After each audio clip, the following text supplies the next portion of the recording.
The gravel and dirt ground together as she shifted. The sound seemed the loudest thing she'd ever heard.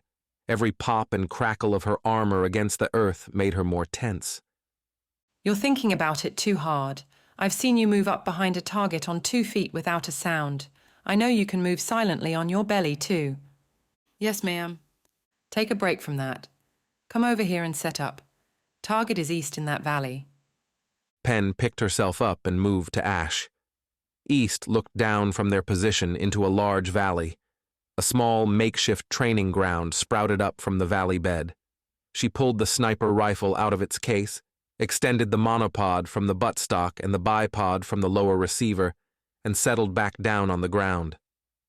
Ash sat to her left and lifted the rangefinder to her eyes. Shooter ready. Ready? Target is 1,070 meters, standing by a blue building. Seen?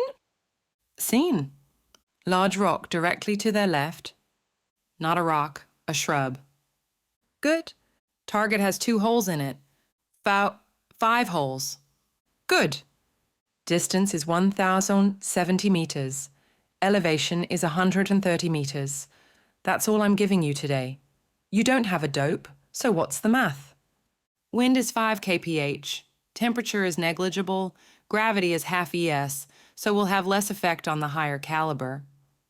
She spent a moment going through the math and made adjustments to the scope, praying she had all this down. Okay. What are you aiming for? Center mass. Let's say they're wearing body armor and in a vehicle. 12.7 by 99 millimeter won't care. Correct. Let's see your math. Send it. Penelope took in a breath, relaxing her body as she exhaled. As the last bit of air left her lungs, she squeezed the trigger.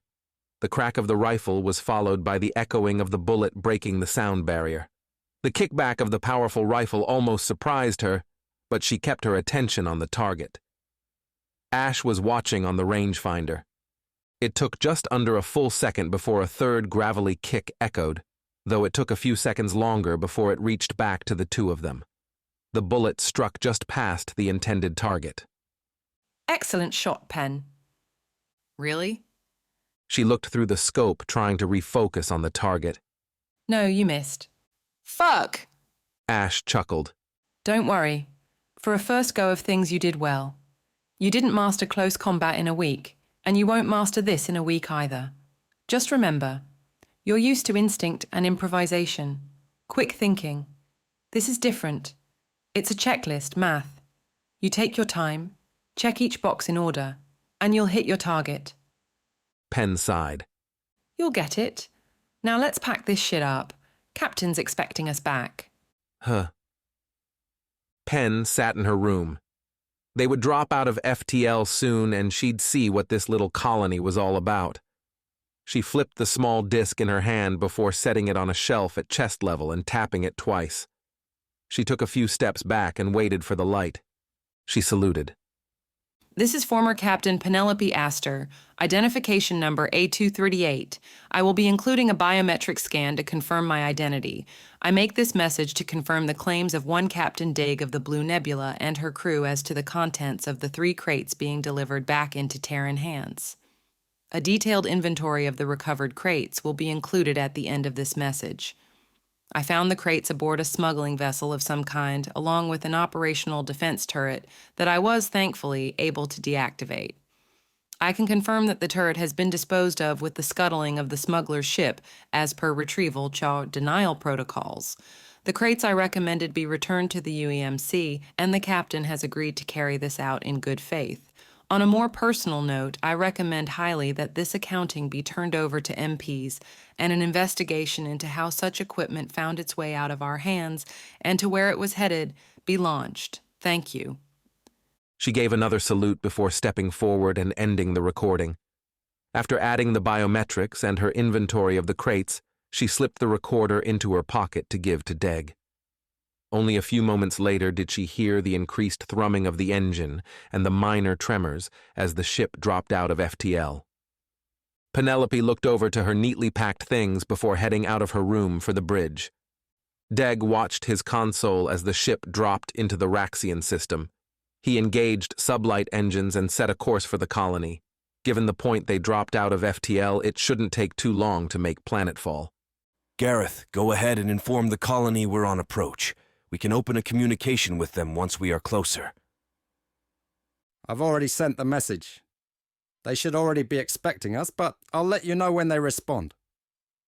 The door to the bridge slid open, and Penelope walked over to Deag before she took to her station. She didn't say anything, but she slipped the recording disc from her pocket and set it on the arm of Deag's chair. Thanks, Pen. Of course, they'll treat you fine. A nice tidy reward, I'm sure. Deag nodded, and Pen moved over to her console. The ship sailed towards the planet. Its engines were silent in the void of space, but their reverberations could be felt through the hull. After a few minutes, Gareth spoke up. Captain, the colony still has not responded. Concern dotted his voice. Not entirely unusual, no. Generally, but they responded to our pre-jump ping quickly. In system, it shouldn't take more than a few minutes, even with older comms technology.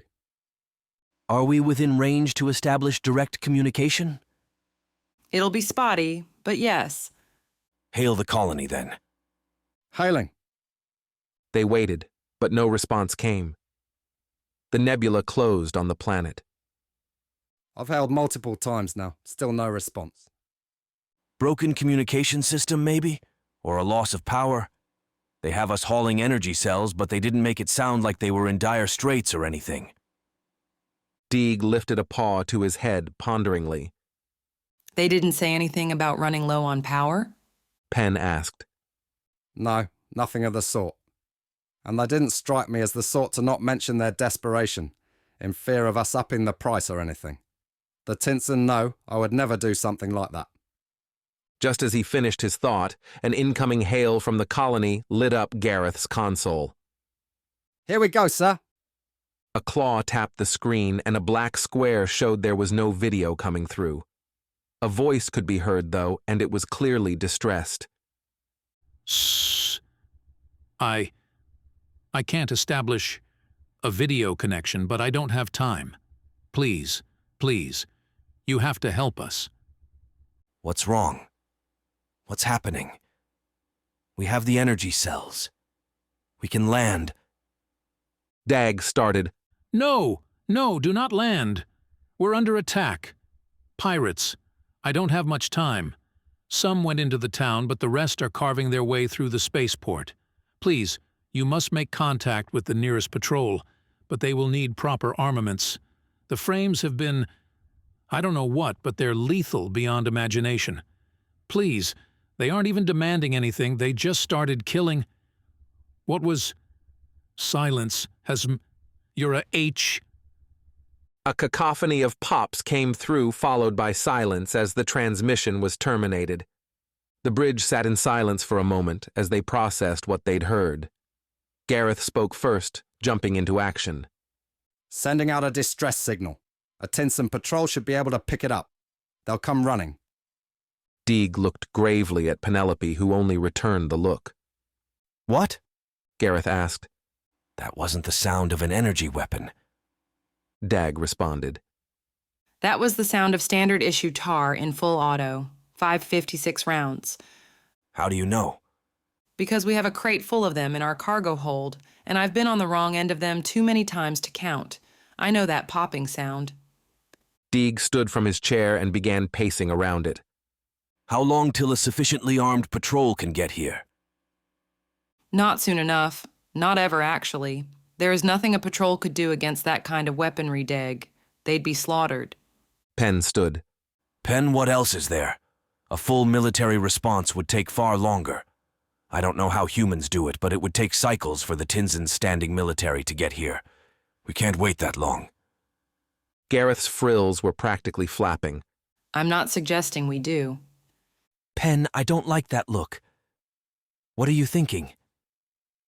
Oh, I don't know. I have a hunch. I think we may be able to finish a certain Tinson smuggler ship's delivery. Hey everyone, hope you loved the video. Don't forget to give it a thumbs up, hit subscribe for more awesome sci-fi content.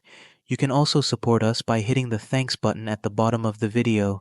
Your generosity goes a long way. Every bit helps us bring you more stories from the stars. Thanks a bunch.